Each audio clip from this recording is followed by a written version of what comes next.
Olá pessoal, muito bem-vindos à quinta e última mensagem da série As 5 Pedras de Davi. O título da mensagem de hoje é Busque graça para a batalha. Sim, antes de enfrentar os seus Golias, busque a graça de Deus.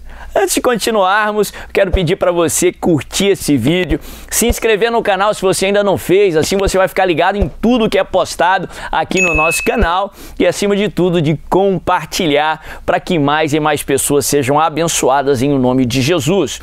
Durante 5 ministrações, nós nos aprofundamos num único detalhe ali no texto, no duelo entre Davi e Golias. A Bíblia fala que ele vai até o ribeiro e pega para si 5 pedras lisas para ir de encontro contra o filisteu.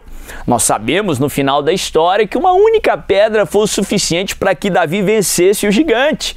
Mas ainda assim a Bíblia é muito clara em mostrar que Davi pegou 5 pedras. Como nada na Bíblia é por acaso, nada que Deus faz é por acaso, tudo que ele faz é com propósito, tudo que é colocado na Bíblia, cada detalhe, cada metáfora, cada lição, foram colocados com um propósito. E hoje eu quero compartilhar a última lição da nossa série. Se você quer ver as outras lições e aprender essas outras ferramentas que aprendemos sobre como enfrentar Golias, clica aqui no link, assista às mensagens e eu creio que serão uma bênção para a tua vida em nome de Jesus. O texto que nós estamos lendo está lá em 1 Samuel, no capítulo 17, a partir do verso 39. A Bíblia diz assim: Davi prendeu sua espada sobre a túnica e tentou andar, pois não estava acostumado com aquilo. E disse a Saul: não consigo andar com isso, pois não estou acostumado.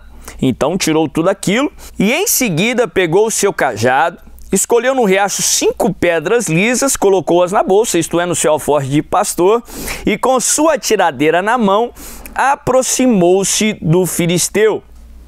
Na palavra de Deus, tudo que nós lemos é com um propósito. Até os números que aparecem ali são colocados com uma finalidade.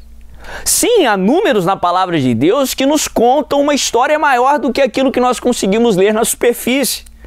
Em outras palavras, Deus nos prega uma mensagem através dos números que lemos na palavra de Deus. Se você já tem algum conhecimento da palavra de Deus, você já ouviu dizer sobre o número 7, por exemplo, que é o número da perfeição, que nos remete aí à plenitude de Deus. Muitas pessoas dizem que é o número do Senhor. Tem outros números, como o número 40, que nos remete à aprovação. Lá na escatologia bíblica nos fala sobre o 666, que seria o número do anticristo. Muitos estudiosos da palavra de Deus associam o número 5 à graça do Senhor. Muitos dizem que 5 é o número da graça. E nós vemos essa característica, essa mensagem sendo pregada do Antigo ao Novo Testamento. Por exemplo, quando José ele vai presentear Benjamim, o seu irmão mais novo, irmão de pai e de mãe também, aquele irmão que ele amava, ele dá a Benjamim uma porção 5 vezes maior. A Bíblia fala que Jesus ele é ferido em 5 partes diferentes, nas 2 mãos, nos 2 pés e também no seu lado. Ele usa 5 pães para alimentar uma multidão de 5.000 homens. 5 muitas vezes na palavra de Deus associado à graça do Senhor, a esse favor imerecido. Não é à toa que Davi ele vai até o riacho, até o ribeiro e pega para si 5 pedras. Porque Davi sabia que ele precisava da graça de Deus para enfrentar Golias. Davi sabia que no seu próprio braço, na sua própria força, ele não teria vitória. Davi sabia que para vencer o filisteu, aquele gigante temido, ele precisava da graça, ele precisava do braço forte do Senhor. Graça é esse favor imerecido. A graça nos leva a ter aquilo que não merecemos. A vitória que você precisa, só Deus pode te dar. O milagre que você necessita, só Deus pode te dar. Por isso que para que você enfrente as batalhas do seu dia a dia, para que você enfrente o Golias que está diante de você, você precisa buscar a graça do Senhor. Sim, muitos afirmam que graça é esse favor merecido, mas a palavra de Deus nos ensina que graça é algo muito além do que só uma simples frase, uma simples definição. A Bíblia nos ensina também que graça é um poder de Deus para que nós possamos fazer a sua vontade. É uma capacitação que Deus nos dá para que nós possamos viver o seu propósito. Por exemplo, o apóstolo Paulo diz assim: foi-me dada a graça para que eu pregasse aos gentios. Nós sabemos que o propósito de Deus para Paulo é que ele fosse o enviado, o apóstolo aos gentios. E por isso Deus reveste ele de capacitação, de poder para que ele cumprisse o seu propósito.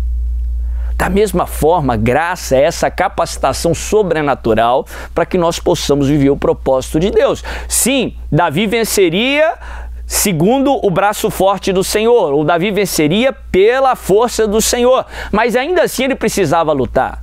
Por isso, Deus revestiu ele de capacidade para que no braço forte do Senhor ele vencesse.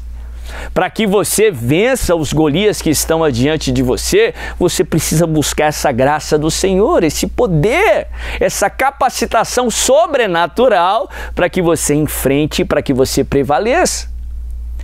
Lá no livro de 2 Coríntios, Paulo falando sobre uma dificuldade extrema que ele enfrentou. A Bíblia diz que um espinho na carne foi colocado em Paulo. Ele diz assim que por causa das revelações que ele tinha recebido, Deus tinha colocado nele um espinho na carne. Aí ele começa a caracterizar aquele espinho, ele diz: um mensageiro de Satanás, a fim de me esbofetear. Por 3 vezes eu roguei ao Pai que me tirasse esse espinho, mas ele me respondeu: a minha graça te basta, porque o meu poder é aperfeiçoado na sua fraqueza. O que é essa graça? Não era para que ele se conformasse, se contentasse com o sofrimento.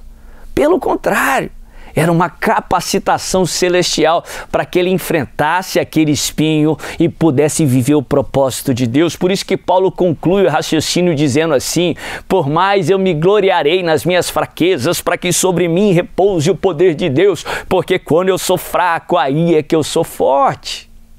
Muitas vezes Deus não vai remover o espinho como você está querendo, mas Ele vai te dar graça, capacitação para que você enfrente Golias e para que você prevaleça. E a graça do Senhor é suficiente para você prevalecer. A graça do Senhor te basta.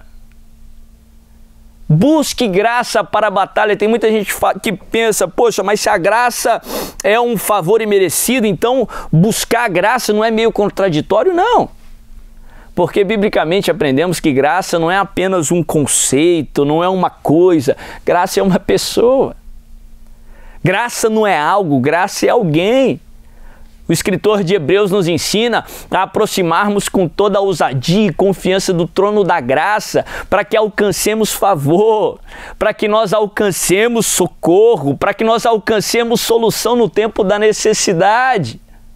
Esse trono da graça não é o trono de uma coisa, de uma substância à parte. O trono da graça é o trono de Jesus, porque graça é o Senhor Jesus.